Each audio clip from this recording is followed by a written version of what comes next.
You are listening to the Husband Coach's Corner, the podcast designed to teach husbands how to love their wife each and every day and become better men in the process. I'm your host, Chris Scott, and welcome back to another episode. Before we get started, I just want to let you know you can go over to marriagedrills.com, link in the description box below or the show notes, so that way you can get connected with me. If you're looking for a one-on-one coaching session, you can sign up for that over on the website, and I will get back to you. If you signed up for one earlier and you didn't hear back from me, please just do it again. I had some technical difficulties with the website, but I think I fixed all the bugs, and I should be getting those notifications now. And then if you wouldn't mind rating the podcast, no matter what podcasting platform you listen to this show on, I would greatly appreciate it. It just helps this show get into the ears of husbands that need it. Now, today's topic is a hard one for a handful of people, right? Separation, being separated from our spouse. Now, this comes in a few different forms. I'm going to focus in on two of them today. The first one is if you travel for work a lot, being separated. I can relate to this one. I travel for work and I'm separated from my family often. As I talked about it in the past, I'm in the military, so I do travel quite a bit. So I can relate to that one. But then there's also the legal separation. And those are a little bit more challenging because they really do come with some more drama, if you will. And those things, you know, the techniques that I'm going to mention here and the drills that you can go through, and I guess these are less of drills and more of techniques. What you can do is use them in getting closer, more intimate, and rebuilding that relationship with your wife. And if you're traveling because your job just requires you to travel, and there's really no other way for you to make ends meet, then by all means, think of this as building more intimacy with your wife while you are separated. Now, we're going to talk about three things. And at the end of each one of these three things, what I want you to really think about is your wife, she's going to forget the things you say, the things that you do. That's most likely going to happen. But she won't forget the way that you make her feel. And that's why we want to do these things, so that way we can get our wife to feel the love while we're gone, right? The tagline of the show is find a way to love your wife every day. And that doesn't change just because you're on the road and your wife is back at home, you know, doing whatever she may have to do. All right. And this also works in reverse. So if your wife is always on the road, right, there's no reason why you can't do these exact same things. Maybe one of them will be a challenge, but we'll talk about that when we get there. All right. So the first technique, send some gifts. All right. This is the challenge. If your wife is the one that's always gone, then it's probably going to be a little bit more challenging to send gifts to a hotel, assuming, you know, this is like she's at one place and then goes to another place and then goes to another. Now, if she's going to be consistent at one place, then you can absolutely send gifts, and that, you know, negates that challenge. Now, the reason why you want to send gifts, assuming that you're the one that's gone and she's the one at home, or however, right? It took me 14 years to finally send my wife flowers for our anniversary. The long story short is I don't buy flowers because I think they die. And to me, there's no value in purchasing flowers because they cost a lot of money and they just die. So I wouldn't send her flowers, and I was being very, very stubborn. And we just celebrated our 15th anniversary on June 10th of 2022. And it took me 14 years to get her flowers on our 15th anniversary, because I did get her flowers when we got married. So, you know, if that counts, right? But anyway, the reason I bring that up is at the time of recording this particular episode, I'm actually on the road, and I've been separated from my wife for work purposes for about 8 weeks now. So I can understand, understanding that by me sending her these flowers, she appreciated them and it worked out. She really did appreciate them, and she tells me about it quite often. All right. Now, at some point, she, I think it worked out because she knows I don't send flowers. And when she seen the flowers, she was extremely surprised. It was out of character for me. And it made her feel special, right? So I don't think she'll forget that I sent her flowers, especially, at least not this time. Maybe if I send her flowers, next year, maybe she'll be like, yeah, whatever. She most likely won't forget that I sent her the flowers. But what she really will remember is the way that I made her feel when she received the flowers, that emotional response. And this is the reason why you want to send gifts, all right?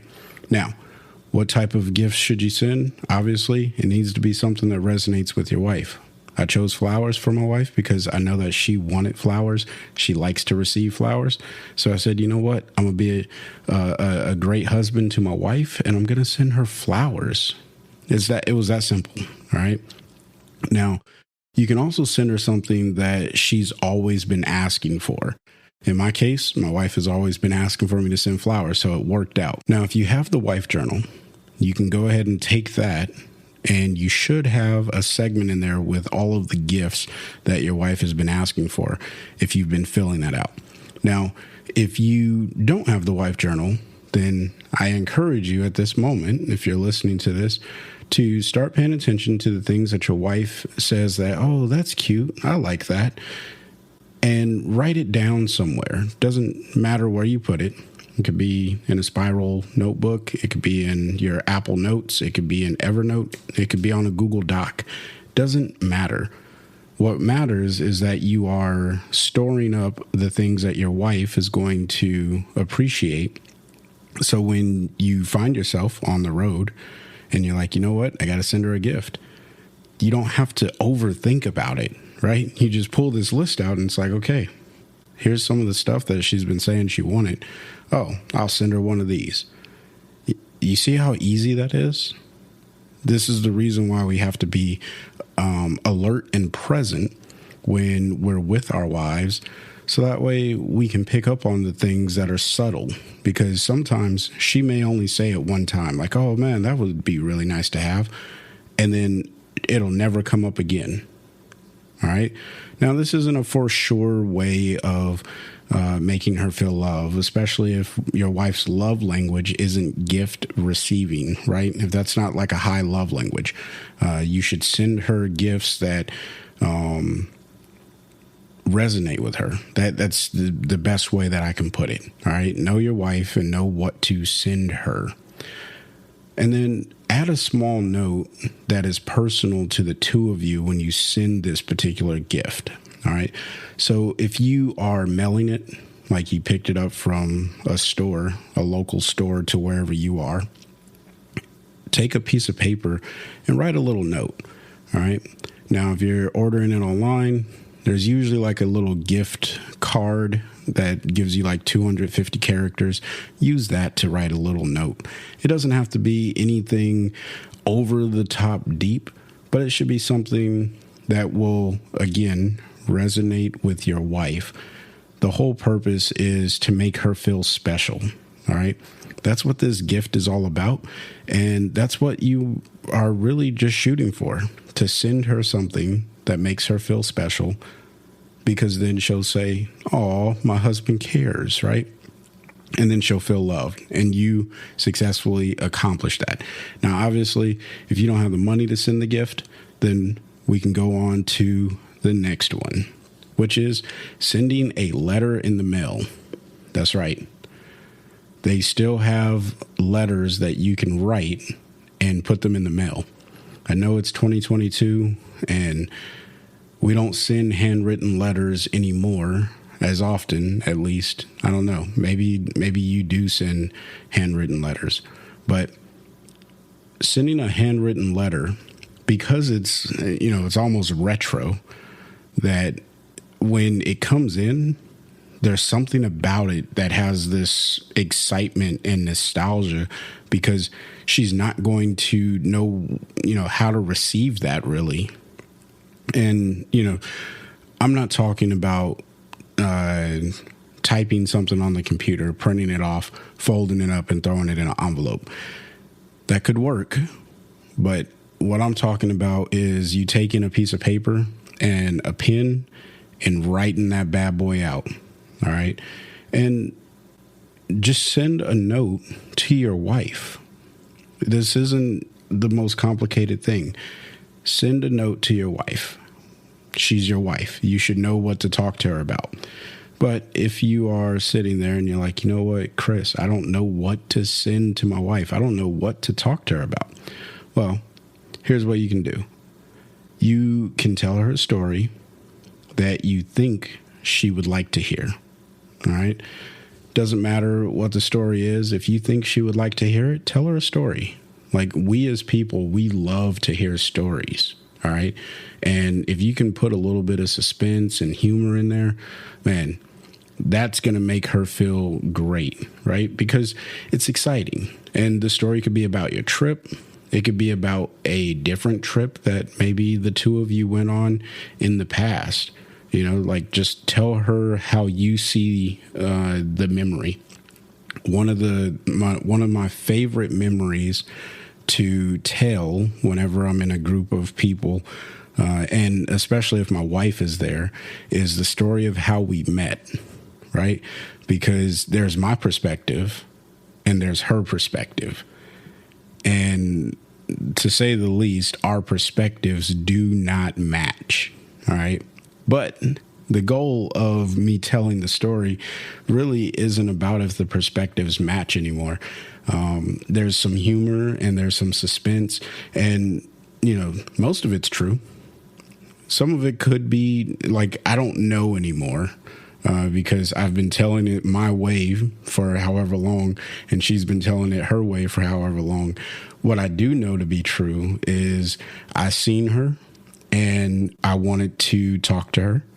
And this is back in the time of chirps and Nextels and all those things. And I traded, I supported her cousins at the time. I supported her cousins. And I guess they're still her cousins. So anyway, I supported her cousin's basketball trip by donating. And that was in exchange for her chirp number. And to this day, she says, I don't know why I gave you my chirp number, but, the rest of that is history. All right. Now, again, I'm not getting into my story because I want to keep on with these letters. So, moral of the story, tell a story, something that would be humorous to the two of you. All right. Because that's something that will connect with her and it will resonate. Now, the other thing that you can do is tell her what it's like for you when she's not with you. All right. Now, this goes down a different path, and this is more of the I'm being vulnerable with you and I'm being honest with you. This connects on a different level of intimacy, and it shows your wife that you are still going deeper in the relationship with her, even though you're on the road and you're out doing whatever you have to do to keep providing for the family. Or while she's out on the road, you're letting her know that you're missing her, right? That your heart is growing fonder the longer you're being absent. And there's probably a lot of people who will tell you, like, go online and find a poem. And I'm not going to tell you that. All right. If you're a poet, then write a poem. But if you're not a poet, then be true to who you are, because that's who your wife married. You don't have to send a poem. Like, you can just send her like your true feelings. All right. Get all sweet and mushy.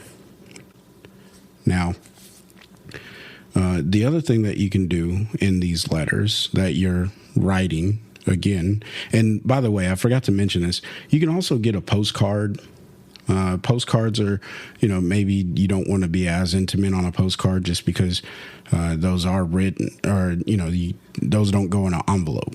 So maybe not as intimate on a postcard, but you can also just go to a local store like Walgreens or Rite Aid or somewhere where they sell like just birthday cards or whatever.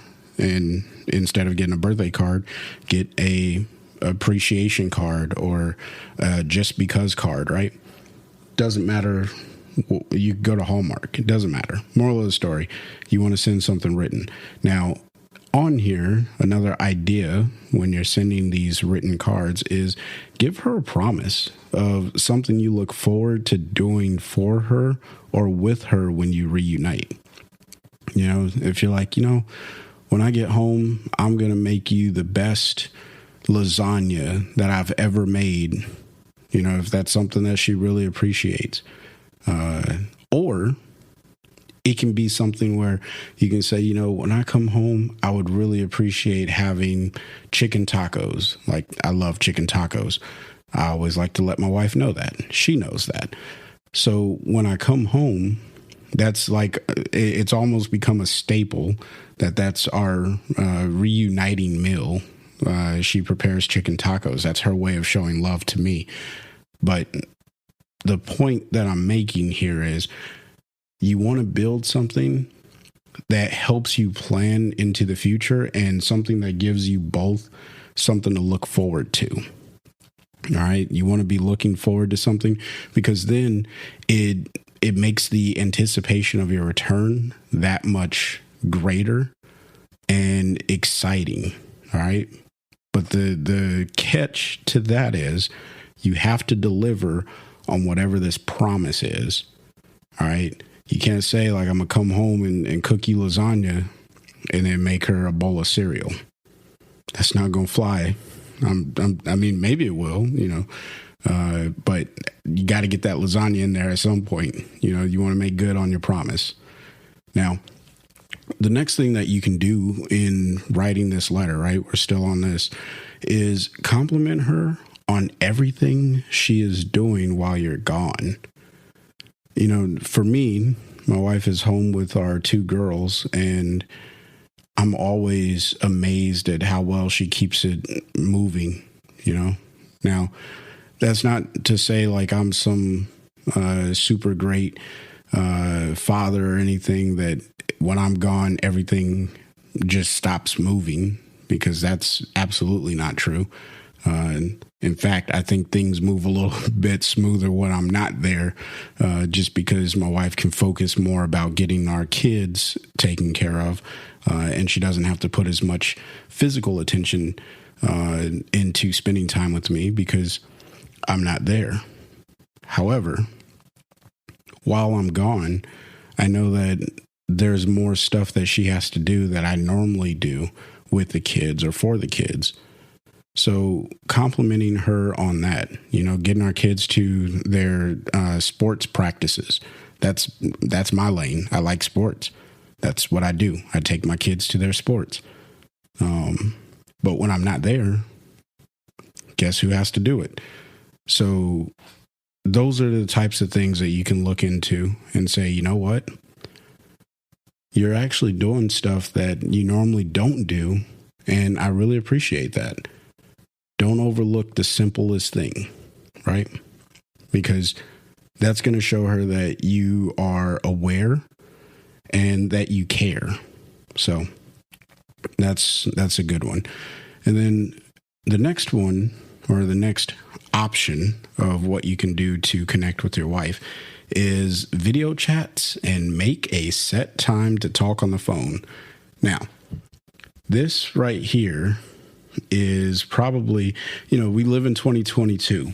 There's no reason that you can't do a video call.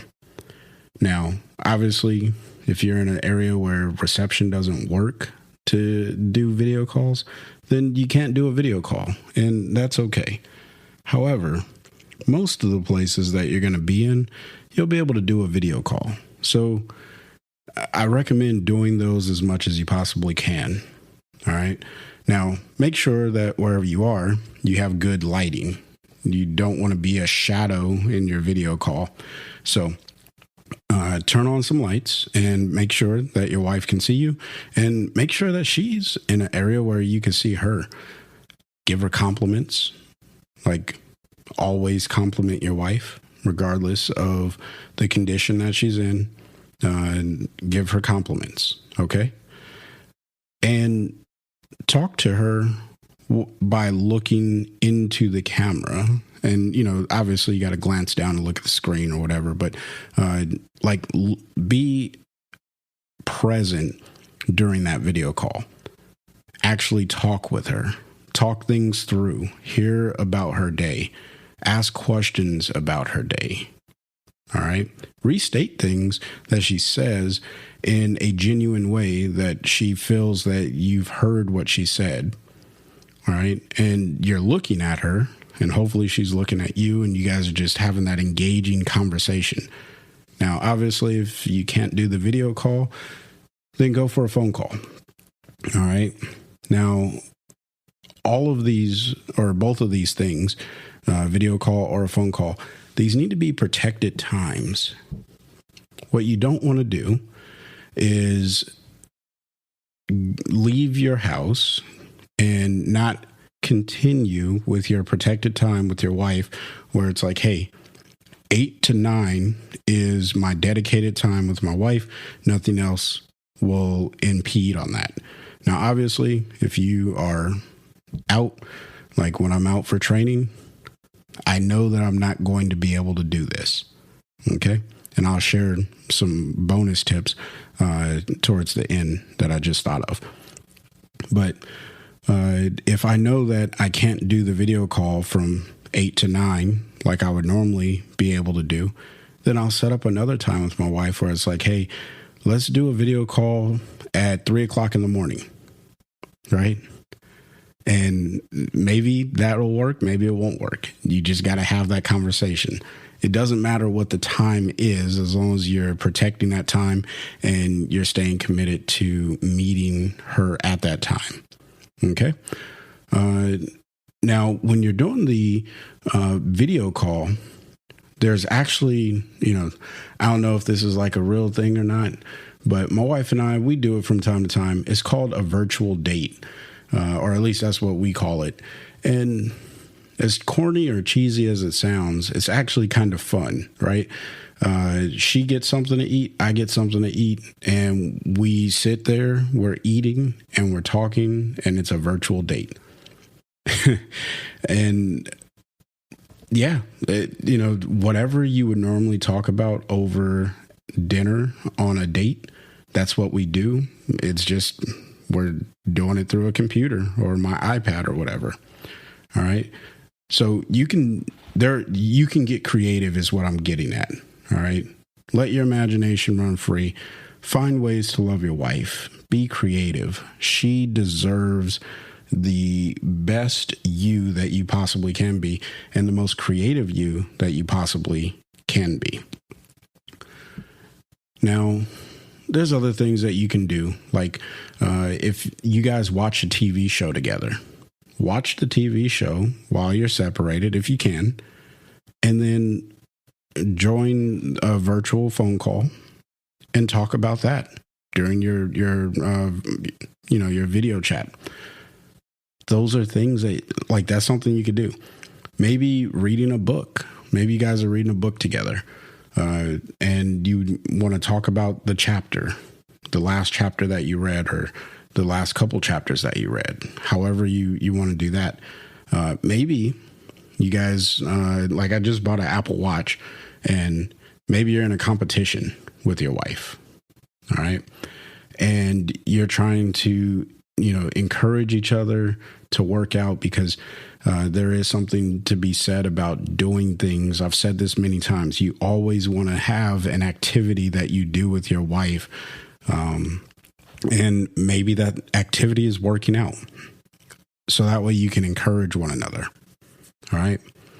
Nonetheless, whatever time you get or is set, make sure that it's protected.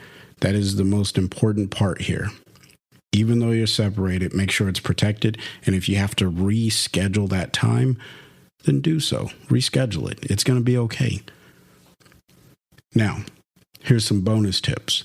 If you know that you're not going to be able to have a consistent schedule where you can protect some time, or you're not going to be able to get to a post office and mail some stuff out, here's what you can do. All right. Around the house, write letters. Okay. You got to do this before you leave. So if you're already on the road and you're listening to this, it's not going to work. But if you're listening to this, then that means you have access to some form of internet, which means you can probably still do something like send a gift or get to a post office to mail something. And if all else fails, send an email. All right. Emails are okay. Here's the bonus tip that I would give you. What you want to do is take some index cards and write little love notes all over those index cards. It could be funny stories. It could be I love you notes, whatever it may be. And make sure that you number them. When you leave, give your wife the list of where all of the notes are located. Oh, I'm sorry. You want to hide these notes around the house. All right. Give your wife the list of where all of these notes are located and tell her that you want her to go look at these notes, throughout the house or whatever. And if you don't want to hide them, that's fine. You can put them in separate envelopes and you can say, hey, I'm going to be gone for 10 days. Here are 6 notes, right? I'm not saying that you have to have a note every day. If you want to make a note every day, then go for it. But, I think that if you're going to be gone for 10, you should at least go 60% of the time making sure that she has something, okay? Because then that's more than half. That means that you're giving her the better half of your time. Now, that's a whole nother concept that we're not going to get into. Moral of the story. Before you leave, you can either give her all of the notes or you can give her a list and tell her where each one is every day. Or you can give her one note and that note has maybe a clue to where the other note is hidden. Okay. And you just tell her like, hey, there's only 6 notes, but at the end of each note, there's a clue. So you can go looking for the other note the next day, or you can find them all in one day. It can be a game, right? Make it fun. Know your wife. Whichever one you think your wife would appreciate the most, that's the one you should go with. So let's wrap all this up. All right. The goal here is to get your wife to feel loved.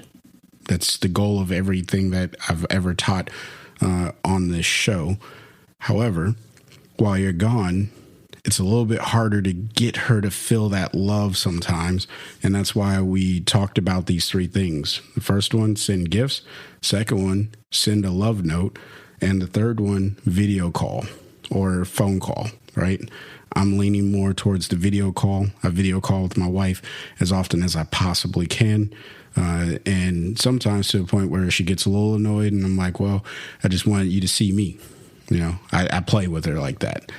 I really just want to see her, but I tell her I want her to see me. You can do that.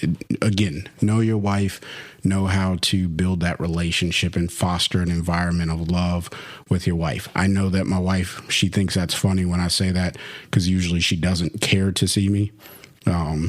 Not because, anyway, getting off on a tangent. All right. We want her to feel loved. That's the goal here. Now, because you are not physically together, that doesn't mean that you can't grow in a more intimate relationship. That's the other thing. All right. And if you and your wife are going through a rough patch right now, all of these techniques, they still work. Obviously, you want to do if you have a legal court order or anything legal that would prohibit you from doing these things, then obviously don't do them. That doesn't make sense. Okay.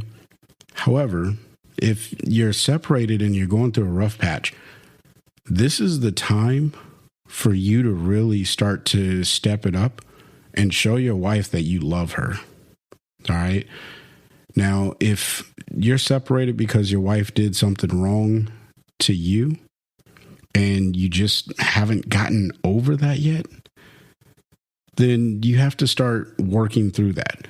Because if your goal is to rebuild your marriage and rebuild trust, you're going to have to start loving your wife, and you're going to have to start showing it, not just saying, yeah, I love you. You're going to have to start showing it. I'm not saying it's easy. All right. I'm not going to say that it's easy. It can be hard, and it probably will be hard. Like, not probably, it will be hard, but it still needs to be done. And when you do it, your wife is going to feel appreciated by it. She's going to feel loved by it. She's going to feel valued by it. And you're going to win in the end. Okay? Not in a way like, ha, ha, ha, I got the last laugh. Like, you're going to win together is what I'm really getting at. All right? Now, what I don't want to do is promise you that all of these things will work. All right. Because every relationship is going to be different. And if you're going through something where you're like, I really need some extra help, I have one-on-one sessions where we can talk these things through, and I can give you a detailed plan that's specific for your relationship, and or at least what you share with me, and how, I would recommend you moving forward. And, we can get a little bit more specific. So if that's something you're interested in, go over to marriagedrills.com. You can check the description box below, and you can sign up for a one-on-one session that way by reaching out to me. Now, if you have any additional ideas than the ones that I offered here, because, if you travel a lot for your job, then please, I would love to hear the ideas that you are using to grow more intimate with your wife, because I would love to share these types of things on the show from all of the listeners, because I will never claim to be some expert, right? I'm a normal guy that loves his wife and has been helping other husbands find a way to love their wife every single day. That's all that I'm doing. And I learn a lot from the husbands that I help, just as they learn from me. So this is not a one-way street. If you got some valuable input, or if you just want to be a guest on the show, reach out. We'll figure that out, and we'll do an interview and continue to help the other husbands across the globe. At this point, this is an international show, but the goal here is to help husbands grow and find a way to love their wife every day in a very genuine way. So until next time, I want you to find a way to love your wife every day. Peace.